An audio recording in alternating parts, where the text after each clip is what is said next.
Eu quero conversar com vocês nessa manhã, como você tem observado os obstáculos que estão à sua frente.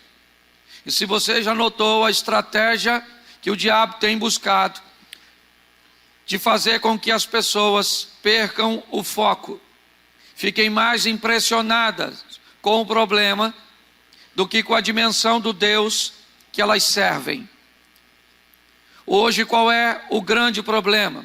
Maximizamos as adversidades e minimizamos o poder de Deus.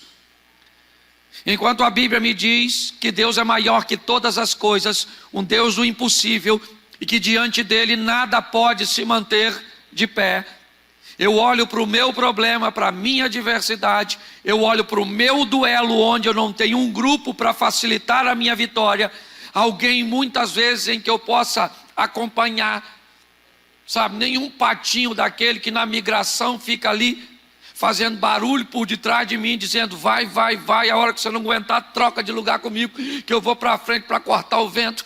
Porque na maioria de nossas batalhas são duelos, e nos duelos nós não temos ninguém, apesar de termos uma casa cheia de pessoas, uma família muito grande, mas a maioria dos nossos conflitos são vividos em duelo. Qual é o grande problema? É que focamos demais nas adversidades. Estamos sempre focados dizendo, essa enfermidade é muito grande, ela já matou tanta gente e agora chegou a minha vez.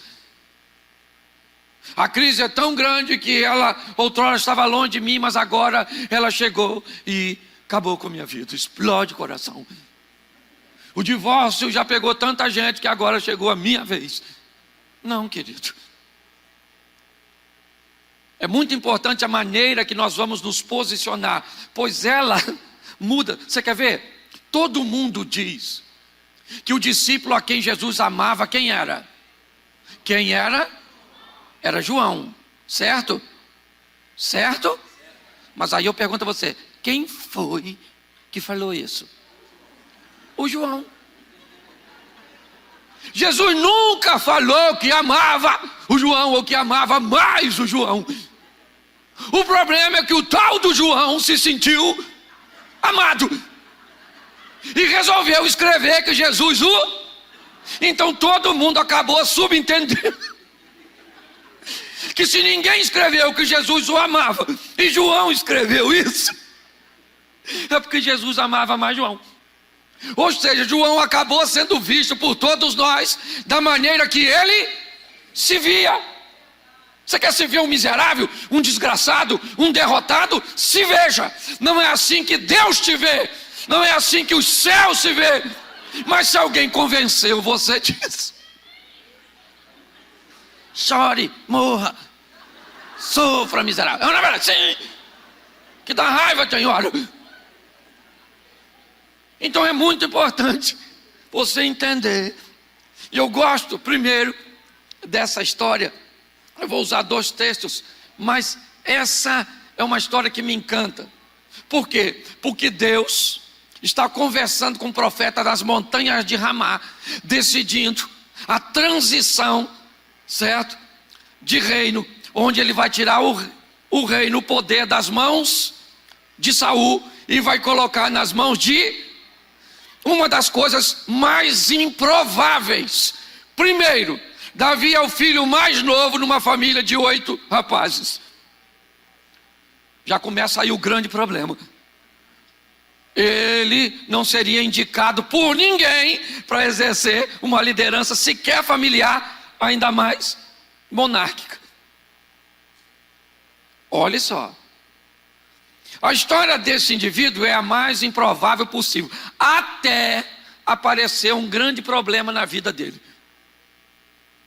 Eu queria que você entendesse que, eu não vou dizer sorte, mas Golias é a oportunidade de Davi mudar de vida.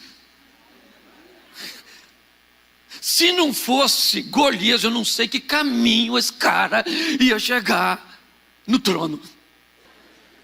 Deus decidiu que Davi seria o... Mas falou para Davi? Não falou. Pastor, o que você quer dizer? Que Deus decide as coisas e não fala com a gente. Ele decide e não precisa nos avisar. Não. Ele já foi lá e falou: Samuel, o Saul, um meio outro. E não fique com pena dele. Deus brigou com Samuel. Falou: Samuca, cala sua boca. Eu não quero mais o Saul. Vou pegar um filho de Jessé. Deus já não podia falar: ô Samuel, lá na casa de Jessé tem um menino chamado Davi. É ele. Ele não falou. Sabe? Essas coisas, se relacionar com Deus é uma coisa muito legal, porque ele quer sempre conversar. Então ele não fala tudo para não acabar a conversa. Ele vai dando as informações e nós só vamos entender quando chega no... Porque no final vai dar tudo. Entendeu? Samuel pega o chifre do azeite e vai para a casa do Jessé, com medo do Saul, certo? E ele chega lá. Quando ele chega, a primeira pessoa que aparece é o Jessé. E aí Jessé traz com ele o primogênito. Quando Samuel olhou aquele cara grandão, bonitão, fortão, Samuel falou: isso aí tem cara de rei. É ele. Deus falou: Samuel, difícil lidar com o profeta. Fica quietinho, Samuel. Eu falei que eu vou te falar quem é, não é você. Se tinha uma coisa que não faltava naquela casa, era filho. Tem mais filho aí? Isso aí sei fazer com força. E passou Eliabe, Samar, e passou os filhos, tudo. E Deus está quietinho. Quando acabou de passar, Samuel falou: não tem mais nenhum. Jessé falou: tem o meu mais novo, o Davi. Ele está apacentando as minhas criaturas. Se era horário de trabalho, que 7 homens faz em casa à toa? Se eu tivesse um título para botar nessa mensagem, colocaria 7 homens e um destino: o anonimato. Porque Deus tem compromisso com quem trabalha. Quanto mais você trabalha, mais trabalha o Deus. E quanto menos a pessoa trabalha, mais à toa ela. E pode notar que quanto mais à toa ele fica, mais cansado ele fica. E quanto mais trabalho nós temos, mais disposição temos para trabalhar. É um negócio esquisito.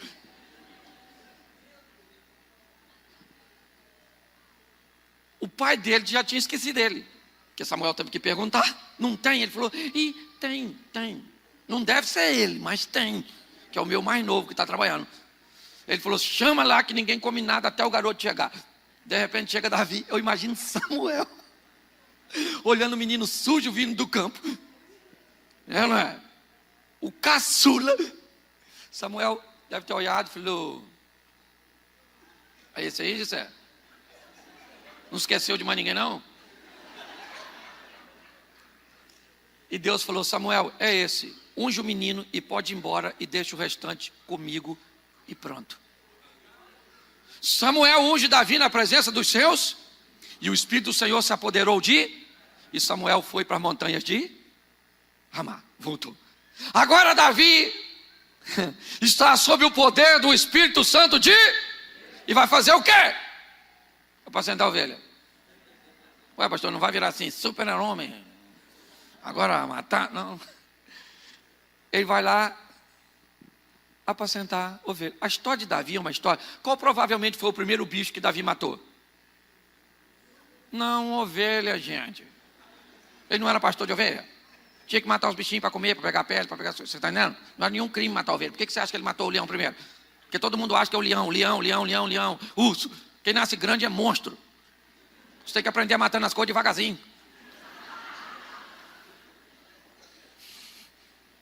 É ou não é? Ele primeiro provavelmente matou uma. Qual era o maior inimigo da ovelha na época? O lobo. Também deve ter matado o lobo, espantado o lobo. E depois foi para urso. Depois para leão. Qual é o grande problema das pessoas? Quer matar leão primeiro. O leão mata ela. Você não construiu história. Tem gente que acha que as pessoas chegam onde estão e caíram aqui de paraquedas. Não, tem toda uma história por detrás. Você olha o sucesso de uma pessoa e acha que isso aconteceu. Não. Davi deve ter matado uma ovelhinha. Fácil de matar a ovelha, hein? E o lobo? O lobo já é mais difícil. Mas já que eu matei ovelha e lobo, dá para encarar um urso. Estava lá ele apacentando as ovelhas. Quando de repente vem um urso. O urso falou, vou pegar uma ovelha dessa. O Davi falou, aqui tem pastor, maluco. Ele falou, mas eu vou pegar, sou perigoso. E Davi falou, então cai para dentro, maluco, o bicho vai pegar aqui. E matei o urso. Um tempo depois, quem é que apareceu lá? Um leão desavisado. Não sabia que o menino já era chefe de grupo de extermínio, o Davi. Matava com força. Certo? O leão veio e falou, vou pegar uma ovelha. O Davi falou, rapaz, se você conversar com a família do urso, você vai ver que não vai ser tão fácil assim. Um dos textos para mim mais bizarros da Bíblia é o texto que Davi está narrando para Saul. Quando eu apacentava as ovelhas do meu, ele disse, a ovelha nem é minha, ela é do meu pai. Estou aqui protegendo o que é meu, estou protegendo o que é do meu. Você não está protegendo o que é seu. A história não é sobre você, a história é sobre Deus. Você viveu uma vida digna, ainda não tem muita coisa a ver a seu respeito. Tem a ver com o nome que Deus colocou sobre mim e sobre você. Você está entendendo? Você tem que ser um vencedor, não apenas por você, mas porque Deus afirmou que você e eu seríamos um vencer. Então a história não é sobre nós, é sobre Ele. Ele vai ser glorificado na minha e na sua vida. Então isso não nos dá o direito de termos o corpo mole. Você está fraco, não tem problema. Ele diz, você está fraco, mas eu estou forte em você. E pronto. A história não é sobre nós, é sobre Ele. O máximo que ganharemos é o Oscar de coadjuvante. Porque o de principal é dele, querido. É ou não é? Davi narra para Saul um troço absurdo. Estava apacentando as ovelhas do meu pai, quando veio um leão. Pegou a ovelha. E eu saí correndo atrás do leão. Constrói essa imagem na sua mente. Um leão correndo com a ovelha na boca. E um garoto correndo atrás. Leão é bicho que você corre na frente. E não atrás. Mas olha só. Pergunto eu a você. Quem é que viu Davi matar leão? Quem é que viu Davi matar urso? Porque são experiências particulares entre nós e Deus. Ninguém viu, mas ele sabia que tinha matado. Ele está lá no campo. E Deus está olhando tudo. Dando força a Davi para viver suas experiências particulares. Queridos, são elas que nos mantêm. E aquela coisa que você vive com Deus sem ninguém estar, são experiências suas que ninguém nem sabe. Talvez se eu chamasse você para contar algumas coisas, me conta aqui suas histórias de seus leões e urso, e você viria para cá para contar a história que deixaria a igreja de boca aberta, e jamais imaginaria que você viveu isso tudo no anonimato. Porque essa história não é para impressionar os outros, é para garantir a você que Deus é contigo. Você está entendendo? Não é para fazer propaganda de você mesmo, mas é para que você saiba que no anonimato, no perigo, é uma verdade, onde há somente você e o inimigo. Quem estava lá para ajudar Davi a matar o leão? Ninguém. Quem estava lá para ajudar Davi a matar o urso? Então ele não precisava de ninguém para ajudá-lo a matar o gigante, porque ele sabia que o Deus que o ajudou a matar o urso, que o Deus que o ajudou a matar o leão, é o mesmo Deus que vai ajudá-lo a matar o gigante.